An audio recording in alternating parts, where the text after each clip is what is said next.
This is a visual show. If you're listening to this, you just missed the whole fucking thing. Like, this is like, also, can y'all at least be respectful to my outfits and like come and see my outfits on YouTube? I'm wearing a Rocket Ahuna train right now with my Rocket Ahuna swimming cap. You would never know that if you're listening on Spotify and iTunes, which I will also say, if you are driving, watch this shit later. You know, you can watch my outfit later. Since a bad bitch is turning 20, I'm not gonna say the real number. Since a bad bitch is turning I will be going over the some lessons that I've learned in my years of living. Life lessons from a bad bitch. Here we go. Lesson number 1. Bad bitch is always greater than a bitch. So be a bad bitch. If you're gonna call me a bitch, put baddest in front of it. Or bad in front of it. You know what I mean? Because yeah, I am a bitch, but I'm a bad one. You know, you want to be a cunt, but also you want to be cunt. You know what I mean? You don't want to be a cunt. You want to be cunt. There's a difference. There's a difference. And in this case, you want to be a bad bitch. You don't want to be a bitch. Lesson number 2. Be delusional. Your mind is your reality, which is still stands true to this day. Honestly, y'all, nobody can motherfucking not tell me that I am not a unicorn. Like, bitch, I'm a fucking unicorn because I said so. I think I have lived the life that I'm living now before I even lived it because I believed it. Girl, I was living in a house of 25 people in a 5-bedroom home, and I slept on the ground every motherfucking day, which I still do. And every time I slept on that ground, I imagined myself living in a mansion by myself with just 6 dogs. Well, not the dogs, like not the specific number of dogs, but I always knew that I was gonna have a lot of pets living by myself in a mansion. I didn't have any idea where it would be, but I just knew that I would be living it one day, and here we are. The fuck? Lesson number 3, have hobbies. Some of you bitches don't have fucking hobbies, and that's why you guys are haters online. That is your hobby. And let me tell you now, that is not a cute fucking hobby. But if that's your hobby, then I hope you're making money doing it. Because that is my life lesson number 4. Make money with said hobby. How you a hater and broke? Bitch, if you're gonna be a hater, make money. Because I'm a hater and I make money. So please don't waste your time hating. If you're gonna be a hating ass fucking bitch, look better than me and make money. Because some of you are ugly. Oh my God. I'm about to go off. Some of y'all are ugly and a hater. Pick a struggle.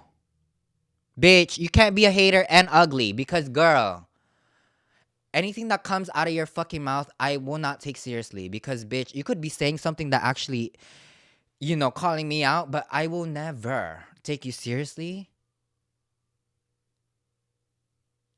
Because, bitch, check your lipstick before you come for me. And like I always say, unless you're coming in me, don't be coming for me, bitch. Going back to the next life lesson, which is make money with said hobby. Bitch, only if I could show y'all my mom's old phone. It was full of videos of me doing fake commercials of like her Pond's cream.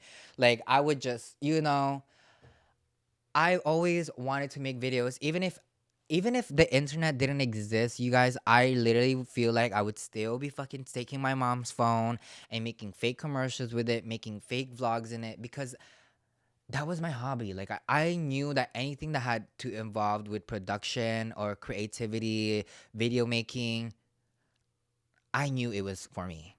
I knew. I joined every fucking media clubs from intermediate all the way down to high school. I joined everything. I joined leadership. I joined yearbook. I joined fucking video classes. I joined photography.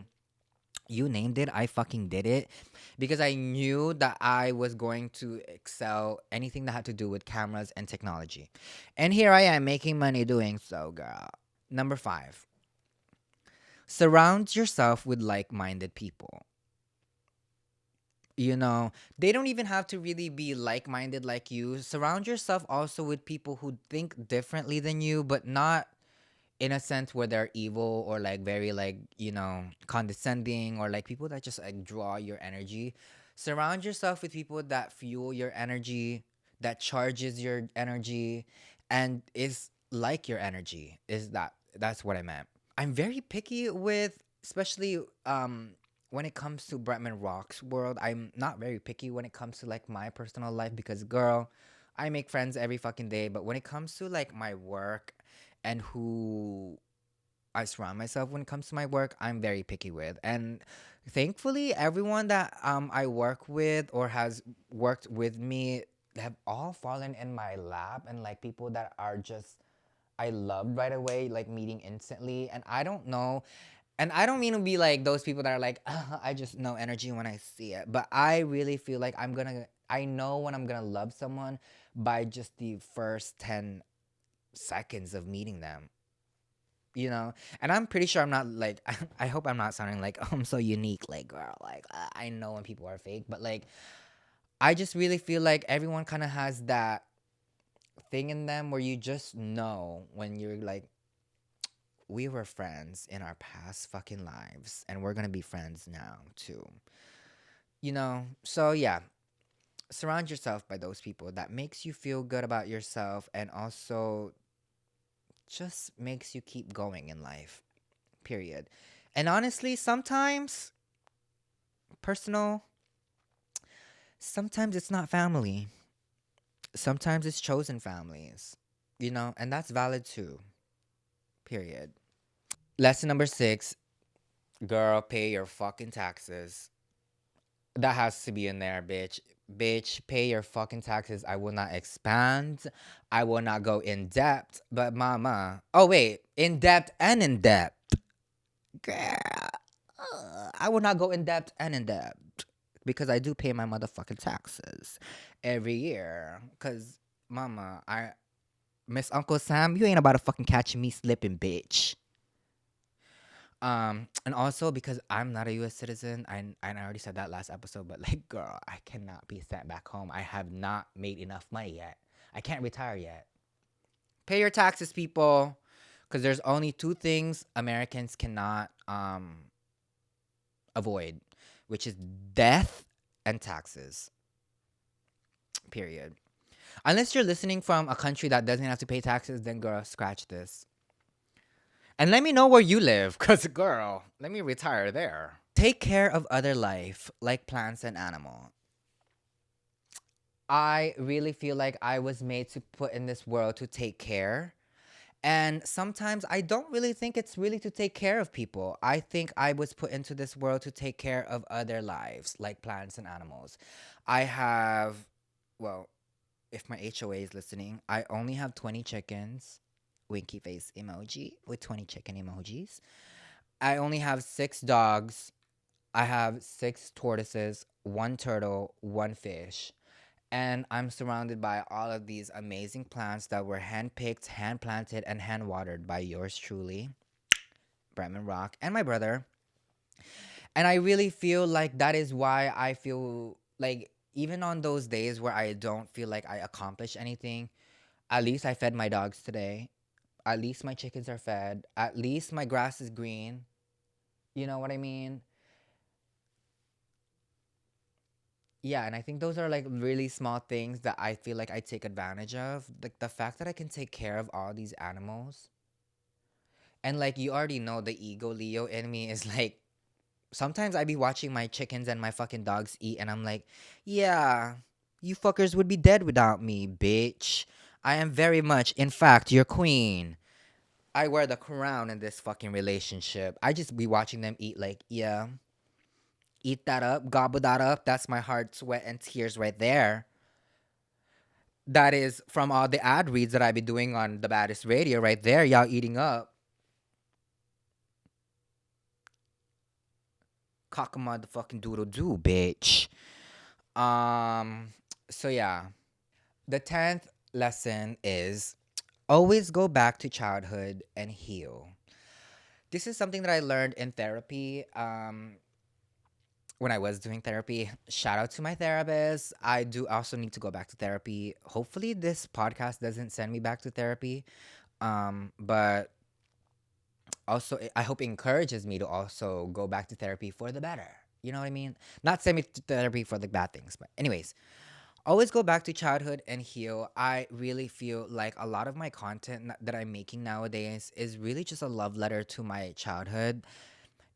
I'm sure you guys are gonna be fucking tired and sick and tired of me talking about these damn chickens, but I grew up raising so much chickens, and I feel like every day that I'm being chased by my chickens, I feel like, or even every day that I see chickens, it's like I just imagine myself again back in Lalo Cagayan Valley in the Philippines, raising my auntie's chickens, and my dad's like cockfighting chickens, and just like going also back to Evo Beach where I first moved into Hawaii. My cousin had chickens, and chickens have always been around in my life. And in a way, my chickens, girl, I don't think anybody has ever been this fucking in depth with their fucking chickens. But every fucking day I see my chickens, I'm just like, only if my childhood self could see all of my 20 approved by HOA chickens. Like, they just heal me. They make me happy. They make me feel like nothing can go wrong, because at the end of the day, the eggs will be laid. That is going to be on my next book, actually. At the end of the day, the egg will be laid. So, yeah, always go back to your childhood and heal. Always heal your inner child, because honestly, most of the time, and most of your adult struggles really just goes back to your childhood, y'all. So go back to them. Go back to them. Let them know you love them, and do something for them, even if you're an adult now. Okay, thank you. Next, lesson number 11 is be nice to everyone, not kind, nice. And the reason why I say not kind is because I feel like you don't want to be too kind to a point where you're taken advantage of. You just want to be nice enough to be like, yeah, Bretman has a great heart, but he's also a cunt. You know what I mean? Like, I don't like to say that I'm kind, because honestly, I'm just nice. That's just, you know, I don't want to get taken advantage of. And also, I feel like when you're too kind, you start being like very abnegation, which is like if you watch Divergent, like people that like put other people before themselves, and I'm just not that. Like, I'm always put myself before I put other people, and you should as well too, because bitch, if you can't love yourself, how the hell are you gonna love somebody else? So how you gonna take care of yourself if you can't take care of other people? Wait, yeah, how you gonna take care of other people when you can't take care of yourself is what I meant. I'm sorry, that made no fucking sense. But be nice to everyone. Don't be kind. Be nice.